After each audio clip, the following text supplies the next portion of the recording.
আসসালামু আলাইকুম viewers, welcome back to my channel. আশা করছি সবাই অনেক অনেক ভালো আছেন। আমিও আলহামদুলিল্লাহ ভালো আছি। ভোজন রসিক বাঙালিদের খুবই জনপ্রিয় একটা খাবার, যেটা হচ্ছে খাসির পায়া বা খাসির নেহারি নামে পরিচিত।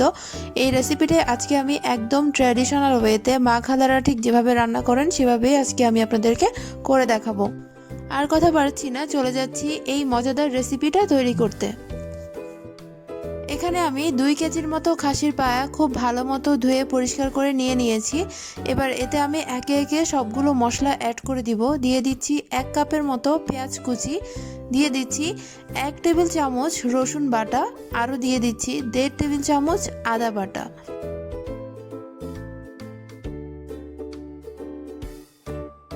এই পর্যায়ে এতে আমি অ্যাড করে দিচ্ছি স্বাদমতো কাঁচামরিচ কুচি। তারপর এতে আমি গরম মশলা দিয়ে দিচ্ছি।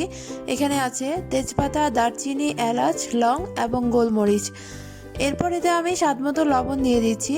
তারপর দিয়ে দিচ্ছি প্রায় হাফ চা চামচের মতো হলুদের গুঁড়া, দিয়ে দিচ্ছি 1 চা চামচ লাল মরিচের গুঁড়া। এটা আপনাদের টেস্ট অনুযায়ী বাড়িয়ে বা কমিয়ে নিতে পারেন।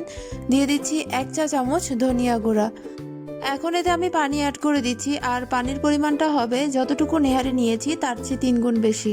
তবে এই রান্নাটা যদি আপনারা প্রেসার কুকারে করে থাকেন তাহলে কিন্তু পানির পরিমাণটা তখন বেশ খানিকটা কমে আসবে। এবার আমি সবগুলো মশলা একসাথে খুব ভালো মতো মিক্স করে নিচ্ছি। আপনারা হয়তো খেয়াল করেছেন এই রেসিপিতে আমি কিন্তু একটুও তেল ইউজ করিনি, কারণ হচ্ছে নেহারিটা যখন সিদ্ধ করব তখন কিন্তু বেশ খানিকটা তেল বেরিয়ে আসবে। আমি চুলার আঁচ জ্বালিয়ে দিয়েছি আর অলরেডি নেহারিতে বলক চলে এসেছে। এবার আমি ঢেকে দিচ্ছি আর চুলার আঁচটা কিন্তু হাই মিডিয়াম করে পুরো রান্নাটা কমপ্লিট করে নিচ্ছি। ফিরে আসছি রান্নাটা পুরোপুরি কমপ্লিট হওয়ার পর। রান্নাটা কমপ্লিট হয়ে গিয়েছে আর আমার এই পুরো রান্নাটা কমপ্লিট করতে প্রায় 4 ঘন্টার মতো সময় লেগেছে। দেখতেই পাচ্ছেন একদম প্রপারলি কুক হয়ে গিয়েছে। আর ঝোলটা আমি খুব বেশি ঘন করব না, কারণ নেহারির ঝোলটা কিন্তু একটু পাতলাই থাকে। তবে ঠান্ডা হয়ে যাওয়ার পরে কিন্তু বেশ খানিকটা ঘন হয়ে যাবে। এখন আমি নেহারিতে ফোড়ন দেব, আর ফোড়ন দেওয়ার জন্য এখানে 3 টেবিল চামচ তেল নিয়েছি। তারপর এতে আমি দিয়ে দিয়েছি 1 চা চামচ আস্ত জিরা। জিরাগুলো যখন হালকা একটু ফ্রাই হয়ে যাবে তখন এতে আমি দিয়ে দিচ্ছি হাফ কাপ পেঁয়াজ কুচি। পেঁয়াজটাকে এভাবে নেড়েচেড়ে আমি প্রায় 1 মিনিটের মতো ফ্রাই করে নিব। 1 মিনিট পর এতে আমি দিয়ে দিচ্ছি প্রায় 1.5 টেবিল চামচের মতো রসুন কুচি।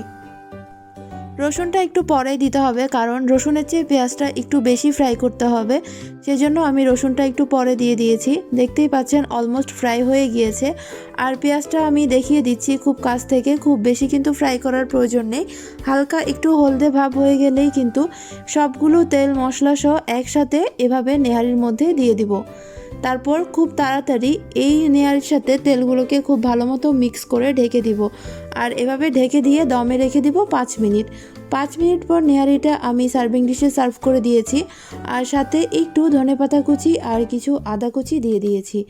আজকের এই নেহারিটা আমি সার্ভ করেছি নানের সাথে। আপনারা চাইলে রুটি, পরোটা যে কোনো কিছুর সাথে কিন্তু এটা সার্ভ করতে পারেন এবং আপনাদের পছন্দ মতো খেতে পারেন। আজকের এই রেসিপিটা আপনাদের কেমন লেগেছে অবশ্যই আমাকে জানাবেন। ভালো লাগলে অবশ্যই একটা লাইক দিবেন। আর যদি আমার চ্যানেলে নতুন হয়ে থাকেন অবশ্যই আমার চ্যানেলটা সাবস্ক্রাইব করবেন। আজকের মতো বিদায় নিচ্ছি। আল্লাহ হাফেজ।